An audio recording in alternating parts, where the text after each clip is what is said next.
안녕하세요, 여러분. 이 채널은 평범한 사람들의 비범한 이야기를 전하는 곳입니다. 오늘은 뉴욕 한복판에서 차별을 딛고 일어선 한 한국인 어르신의 감동적인 이야기를 들려드릴게요. 이 이야기는 가족, 사랑, 용기, 그리고 인간의 품격에 관한 이야기입니다. 이야기가 끝날 때까지 자리를 지켜주시고 여러분의 소중한 생각을 댓글로 남겨주세요. 그리고 이 채널이 마음에 드신다면 구독과 좋아요 버튼 꼭 눌러주세요. 자, 이제 이민재 어르신의 이야기를 시작해볼까요? 뉴욕의 12월은 뼛속까지 스미는 추위로 가득했다. 맨해튼의 번화한 거리 화려한 간판과 크리스마스 장식 사이로 이민재 65세 어르신은 낡은 갈색 코트를 입고 천천히 걸음을 옮겼다. 손에는 오래된 천 가방이 들려 있었고 그 안에는 한국에서 공들여 준비한 선물들이 가득했다. 생강사탕 인삼차, 그리고 손수 자수를 놓아 만든 수첩 모두 손녀 지연이를 위한 것이었다. 지연이는 민재 어르신의 하나뿐인 가족이자 20년 만에 다시 만날 소중한 존재였다. 민재 어르신은 오늘 지연이의 대학 졸업 파티에 초대받았다. 뉴욕의 명문 대학에서 경제학을 전공한 지연이는 이제 23 당당한 청년이 되어 있었다. 민재 어르신은 서울의 작은 아파트에서 이 날을 손꼽아 기다렸다. 비행기 티켓을 사기 위해 몇 년간 모은 적금을 깨고 영어, 회화, 학원에도 다니며 I'm here for my granddaughter 같은 문장을 외웠다. 긴 비행 끝에 뉴욕에 도착한 순간 가슴이 벅찼다. 지연이가 얼마나 예쁘게 자랐을까? 내 선물을 보면 얼마나 좋아할까? 상상만으로도 미소가 번졌다. 민재 어르신은 지연이가 예약한 고급 레스토랑 앞에 섰다. 유리문 너머로 따뜻한 조명과 우아한 테이블이 보였다. 그는 숨을 고르며 문을 밀었다. 하지만 문이 열리자마자 레스토랑 직원이 그를 막아섰다. 젊은 여성 직원이었다. 명찰에는 엘리자라고 적혀 있었다. 실례합니다만 여긴 사적인 행사 장소입니다. 예약하셨나요? 엘리자의 목소리는 예의 바르지만 차가웠다. 그녀의 눈은 민재 어르신의 낡은 코트와 약간 구부정한 자세를 훑었다. 민재 어르신은 미소를 지으며 더듬거리는 영어로 대답했다. 제 손녀 지연이 여기 파티. 하지만 엘리자는 고개를 갸웃하며 말을 끊었다. 손녀요, 성함이 어떻게 되시죠? 명단을 확인해야겠어요. 민재 어르신은 주머니에서 지연이가 보낸 초대장 이메일을 꺼내 보여주려 했지만 그때 레스토랑 매니저로 보이는 중년 남성이 다가왔다. 그의 태도는 엘리자보다 더 날카로웠다. 여기서 무슨 일이야? 이분이 누구시지? 엘리자가 속삭이듯 말했다. 이분이 손녀가 여기 있다라고 하시는데 명단에 없어요. 매니저는 민재 어르신을 위아래로 훑더니 코웃음을 쳤다. 명단에 없으면 들어올 수 없습니다. 그리고 솔직히 이런 곳은 당신 같은 분이 올 만한 장소가 아니에요. 민재 어르신은 순간 숨이 멎는 듯했다. 당신 같은 분이라는 말 속에 담긴 뉘앙스가 그의 가슴을 찔렀다. 매니저의 눈빛은 마치 민재 어르신이 이 화려한 공간에 어울리지 않는 이방인이라는 듯 말했다. 주변에 있던 손님 몇 명이 힐끔거리며 속삭였다. 저 사람이 왜 저기 있어? 뭔가 착오가 있나? 보네. 민재 어르신은 떨리는 목소리로 다시 설명하려 했다. 제 손녀 김지연. 대학 졸업 파티 저를 초대했어요. 하지만 매니저는 손을 들어 그의 말을 막았다. 그만하세요. 더 이상 소란 피우시면 보안 요원을 부르겠습니다. 나가주세요. 민재 어르신의 얼굴이 하얗게 질렸다. 그는 더 이상 말하지 못하고 천천히 몸을 돌렸다. 레스토랑 문이 닫히는 소리가 그의 등 뒤에서 쾅 울렸다. 뉴욕의 차가운 바람이 그의 얼굴을 스쳤다. 그는 근처 공원 벤치에 털썩 주저앉았다. 손에는 여전히 천 가방이 들려 있었다. 가방 안의 선물들은 이제 무겁기만 했다. 민재 어르신은 주머니에서 지연이의 어린 시절 사진을 꺼냈다. 지연이가 5살 때 서울 남산공원에서 찍은 사진이었다. 지연이는 민재 어르신의 무릎에 앉아 아이스크림을 먹으며 웃고 있었다. 그때는 아내도 살아 있었고 아들 내외도 함께였다. 하지만 15년 전 아들과 며느리가 비행기 사고로 세상을 떠났고 아내는 그 충격으로 병을 얻어 몇 년 뒤 눈을 감았다. 지연이는 미국에 사는 이모에게 입양되어 자랐다. 민재 어르신은 지연이를 자주 볼 수 없었지만 매년 생일마다 편지를 쓰고 전화로 이야기를 나누며 손녀와의 끈을 놓지 않으려 노력했다. 할아버지 졸업식 때 꼭 와주세요. 제가 할아버지 자랑할 거예요. 지연이의 목소리가 귓가에 맴돌았다. 민재 어르신은 눈시울이 뜨거워졌다. 그는 이 순간을 위해 모든 것을 쏟아부었다. 그런데 고작 낡은 옷과 어색한 영어 때문에, 그리고 너 같은 사람은 여기에 어울리지 않아 라는 말 한마디 때문에 모든 게 무너졌다. 그는 고개를 숙이고 한숨을 내쉬었다. 그때 그의 손이 낡은 지갑으로 향했다. 지갑 속에는 누렇게 변색된 명함 한 장이 있었다. 세라 톰슨, Journalist USA라고 적힌 명함이었다. 1995년 민재 어르신이 35세였을 때의 일이었다. 당시 한국에서 큰 지진이 발생했고 수많은 외국인 구호 단체가 한국으로 왔다. 민재 어르신은 지역 봉사단체에서 통역 자원봉사자로 일하며 외국인 구호팀과 피난민을 연결했다. 사라는 당시 젊은 기자로 구호 활동을 취재하러 한국에 왔다. 그해 여름 민재 어르신은 사라와 함께 위험한 상황에 처한 적이 있었다. 지진 피해 지역에서 아이들 몇 명이 무너진 건물 잔해 속에 갇혔다는 소식이 들려왔다. 구조대가 도착하기 전 민재 어르신은 망설이지 않고 잔해 속으로 뛰어들었다.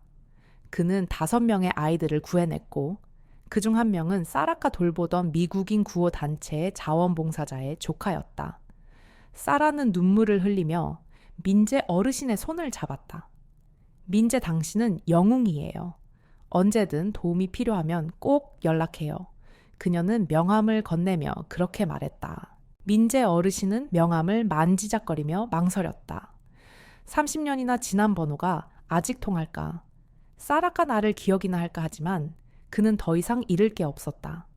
그는 떨리는 손으로 전화기를 꺼내 번호를 눌렀다. 신호음이 길게 이어졌다. 심장이 쿵쿵 뛰었다. 그리고 마침내 익숙한 목소리가 들렸다. 사라 톰슨입니다. 민재 어르신은 숨을 삼키며 말했다. 사라, 저 이민재입니다. 1995년 한국에서 잠시 침묵이 흐른 뒤 사라의 목소리가 밝아졌다. 민재 세상에 민재 맞아요. 지금 어디예요? 민재 어르신은 떨리는 목소리로 자신의 상황을 설명했다. 뉴욕의 손녀 졸업 파티에 왔지만 레스토랑에서 쫓겨났고 차별받는 기분에 마음이 무겁다고.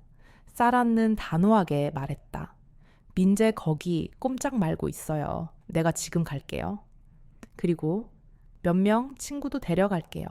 30분 뒤 공원 벤치에 앉아있던 민재 어르신은 멀리서 다가오는 사람들을 보았다. 사라였다. 세월이 흘렀지만 그녀의 따뜻한 미소는 여전했다. 그녀 옆에는 한국계 미국인으로 보이는 남성과 몇 명의 다른 사람들이 있었다. 사라는 민재 어르신을 보자마자 달려와 그를 끌어안았다. 민재 이렇게 다시 만나다니 믿을 수 없어요. 괜찮아요. 민재 어르신은 어색하게 웃으며 고개를 끄덕였다. 고맙습니다. 이렇게 와줘서. 사라는 옆에 있는 남성을 소개했다. 이분은 데이비드 킴 뉴욕에서 인권 변호사로 활동하는 분이에요.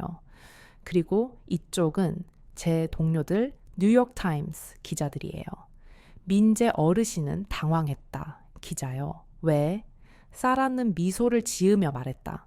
민재 당신이 30년 전에 한 일을 세상이 알아야 해요. 그리고 오늘 당신이 겪은 일 절대 그냥 넘어갈 수 없어요. 그들은 함께 레스토랑으로 돌아갔다. 사라가 앞장서서 매니저를 불렀다. 매니저는 처음엔 자신만만했지만 데이비드 킴이 명함을 내밀며 차분히 말했다. 이분은 이민재 씨 1995년 한국 지진, 당시 수십 명을 구한 영웅이십니다. 그런데 당신이 이분을 차별하고 쫓아냈다고요? 이건 법적 문제로 번질 수 있습니다. 매니저의 얼굴이 창백해졌다. 그는 더듬거리며 변명했다. 그게 오해였습니다. 명단에 없어서. 하지만 사라는 단호했다. 오해 당신 직원이 당신 같은 사람은 여기 어울리지 않는다고 말했다는 게 오해인가요? 그녀는 민재 어르신의 손을 잡으며 말을 이었다. 이분은 내 생명의 은인입니다. 1995년 민재가 아니었다면 내 팀은 아이들을 구하지 못했을 거예요. 레스토랑 안은 조용해졌다. 손님들마저 대화를 멈추고 그들을 바라봤다. 매니저는 땀을 흘리며 사과했다. 정말 죄송합니다. 다시 초대하겠습니다. 하지만 사라는 고개를 저었다. 우린 여기서 파티 안 할 거예요. 민재 어르신 같은 분을 존중할 줄 모르는 곳에서요. 다른 곳으로 갈게요. 사라와 다비드는 민재 어르신을 근처의 고급 호텔로 데려갔다. 그곳에서 지연이가 기다리고 있었다. 지연이는 할아버지를 보자마자 달려와 끌어안았다. 할아버지, 왜 전화 안 하셨어요? 레스토랑에서 그런 일이 있었다니. 그녀의 눈은 눈물로 젖어 있었다. 민재 어르신은 손녀의 머리를 쓰다듬으며 말했다. 괜찮아, 지연아, 이제 여기 있잖니. 호텔 연회장에서 즉석 파티가 준비되었다. 지연이의 친구들, 이모, 그리고 사라의 동료들이 함께했다. 파티 중간 사라는 마이크를 잡고 말했다. 오늘 이 자리는 지연 양의 졸업을 축하하는 자리이지만 또 한 분의 영웅을 기리는 자리이기도 합니다. 이민재 어르신은 1995년 수많은 생명을 구한 분입니다. 그때 문이 열리고 한 중년 여성이 들어왔다. 그녀는 국제구호 단체의 대표로 사라카 연락한 사람이었다. 그녀는 민재 어르신에게 다가가 말했다. 이민재 선생님, 저희 단체는 1995년 당신의 공헌을 결코 잊지 않았습니다. 오늘 뒤늦게나마 인도주의 공로 메달을 드리고자 합니다. 민재 어르신은 믿을 수 없다는 표정으로 메달을 받았다. 지연이는 옆에서 손뼉을 치며 눈물을 흘렸다. 할아버지, 이렇게 멋진 분이셨다니 저 정말 자랑스러워요. 민재 어르신은 손녀의 손을 꼭 잡으며 말했다. 지연아, 네가 잘 자란 것만으로도 할아버진 충분히 행복하다. 다음 날 뉴욕타임스 앞면에는 민재 어르신의 이야기가 실렸다. 제목은 잊혀진 영웅차별을 딛고 빛나다였다. 기사는 그의 1995년 활약과 레스토랑에서의 부당한 대우를 상세히 다뤘다. 기사가 나간 후 레스토랑은 공식 사과문을 발표하고 직원 교육 프로그램을 도입하겠다고 약속했다. 민재 어르신은 갑작스러운 관심에 어색해했지만 지연이와 함께 뉴욕을 돌아다니며 새로운 추억을 쌓았다. 그는 지연이의 아파트에서 손녀가 좋아하는 김치찌개를 만들었고 둘은 밤늦게까지 이야기를 나눴다. 지연이는 말했다. 할아버지, 다음엔 제가 한국에 갈게요. 할아버지가 자주 가시던 남산공원도 같이 가고 싶어요. 민재 어르신은 미소 지으며 고개를 끄덕였다. 그는 뉴욕의 차가운 바람 속에서 느낀 외로움을 잊었다. 이제 그의 가슴에는 손녀의 사랑과 세상의 따뜻한 인정만이 남아 있었다. 여러분, 이민자의 어르신의 이야기가 어땠나요? 이 이야기는 우리 주변의 평범한 어르신들이 얼마나 특별한 삶을 살아왔는지 다시 생각하게 합니다. 혹시 여러분 주변에도 이런 숨은 영웅이 계신가요? 댓글로 여러분의 생각과 이야기를 나눠주세요.